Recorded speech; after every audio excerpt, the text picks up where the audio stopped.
Tech Revision with Mrs. Swanee Pooh. Right, hi everyone. This video is gonna focus on material properties. So all the material properties that you need to have an awareness of.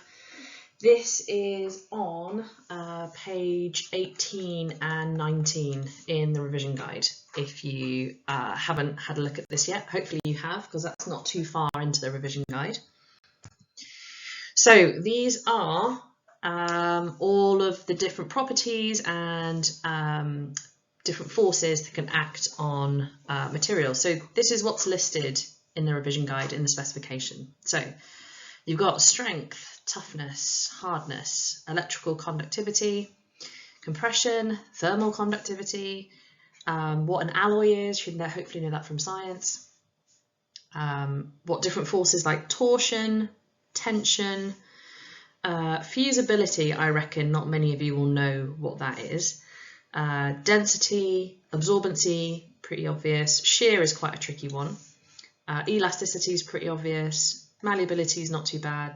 The difference between these two can sometimes catch people out, malleability and ductility, and then bending forces. So we're going to go through each one. I'm going to whiz through this quite quickly, tell you what each one means, try and give you a couple of examples to hopefully give you a little bit more knowledge, and you can use this across lots of different questions in the exam paper. So the first one, strength. So quite often students use the word strength, but they aren't 100% sure actually what it means. So strength basically means to be able to withstand forces without breaking. Now, a good example of this is things like steel kind of bars and beams that are used in bridges and buildings, and they can withstand, for example, a lot of force in different directions without fracturing. It also means that it's not going to change shape too much, because you don't want, you want a slight bit of movement in a bridge, but you don't want it to be bending too much. A strength means it can kind of keep its shape and withstand the forces. Next one, toughness.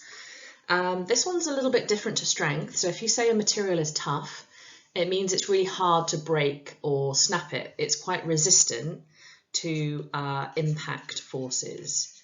So for example, a good example of this is something like body armor, bulletproof vests. Sometimes these are made from a material called Kevlar. So Kevlar is a very tough material. I also try and get people to think about, if you had a tough steak, it would be really chewy and hard to break through. So it's different to strength in that it does bend and change shape, but it doesn't easily snap.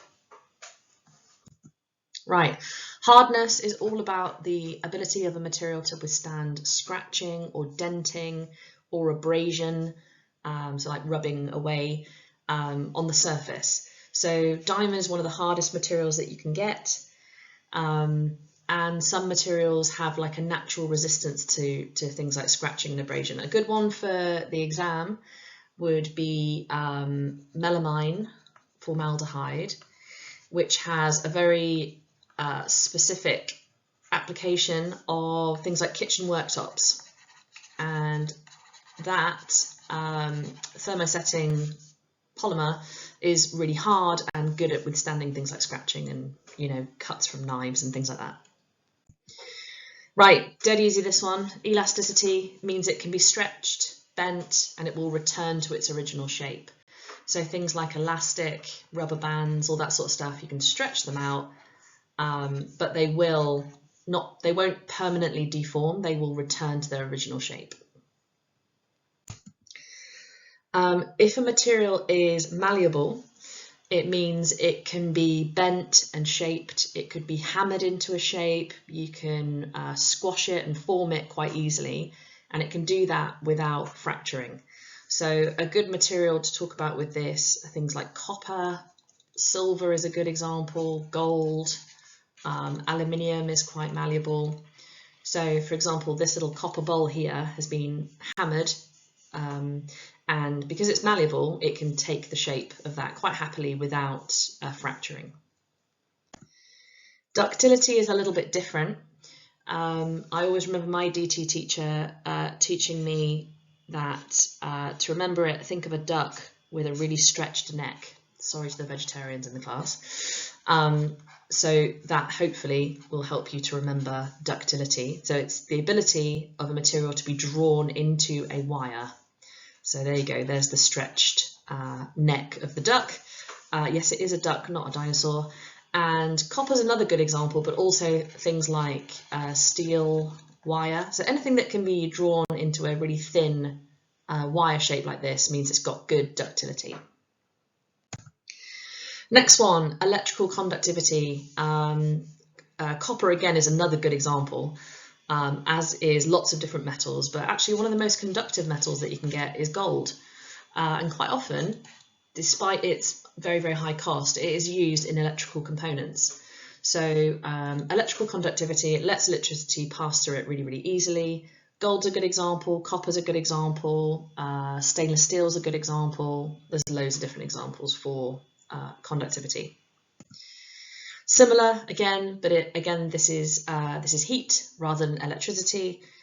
Stainless steel, which was another example that I gave in the last one for electricity, but stainless steel pots and pans, they are going to conduct the heat into whatever you're cooking inside. There you go, it's as simple as that. That's thermal conductivity. This is one that could catch you out. It catches my A-level students out. Fusibility. If a metal has good fusibility, it means it very easily turns into a liquid.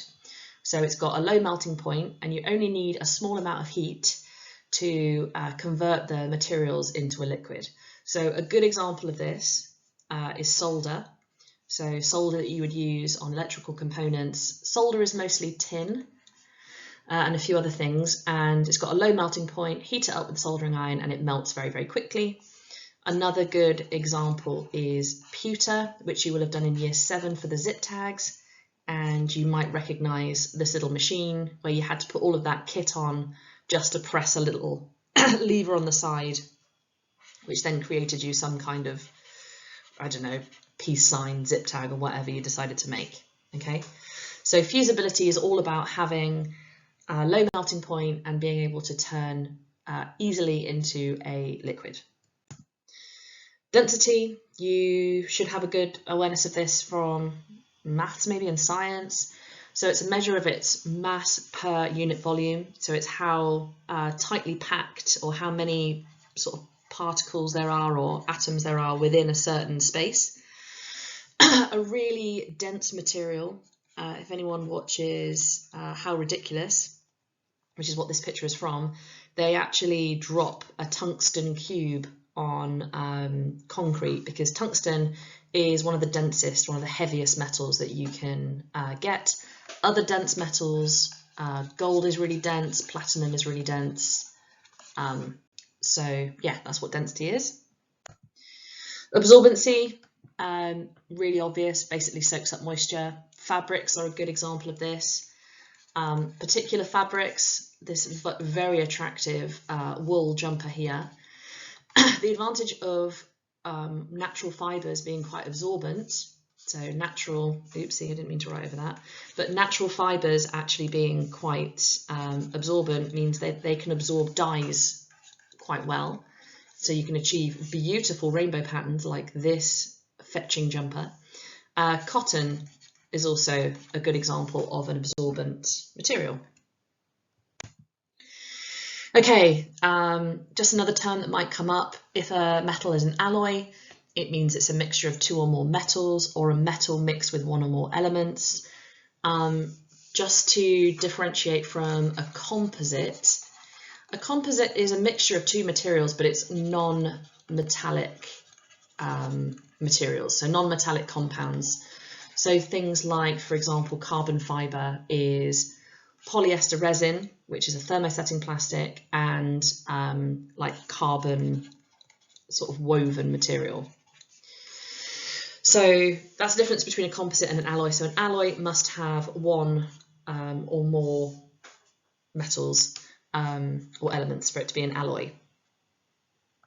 Okay, we're looking at different forces now that can act on materials. First one, tension, really, really easy. Tension is basically the stress that occurs when forces act to stretch an object, so it's pulling forces. So if a product has, or a material has good tensile strength, it means it's good, it's not going to stretch, it's quite resistant to pulling forces. Compression, again, super easy, basically means that the material is really resistant to being squashed. So a force that pushes on or squeezes a material. Concrete has excellent compressive strength, just to give you an example. So that's what compression is all about. This one's a bit tricky. So torsion, which is a twisting force, this always makes me think of like Chinese burns that you might have given to each other in the playground when you're in primary school. It's that twisting.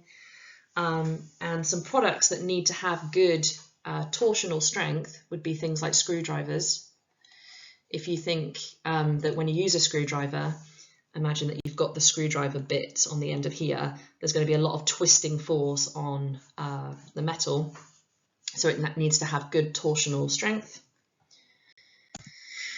Bending is a combination of stretching and compression. So if you imagine that a piece of material is bent over like this, on the inside here, there is going to be compression as this is all kind of squashed together.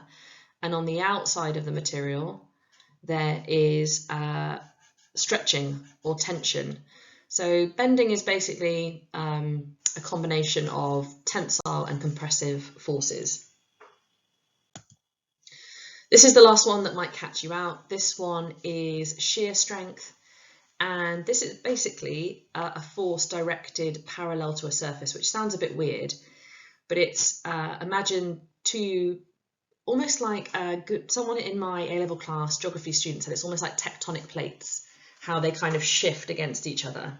So it's kind of like opposite forces kind of pushing or sliding past each other, and that's called a shear strength. So I hope that was useful. Goes through all of the main sort of properties that you might need to have an awareness of. Lots of questions I've seen in the past have shown you a product and asked you to identify what the forces are that are acting on the product. So worthwhile having a look at some of those. Hope that was useful. See you on the next video.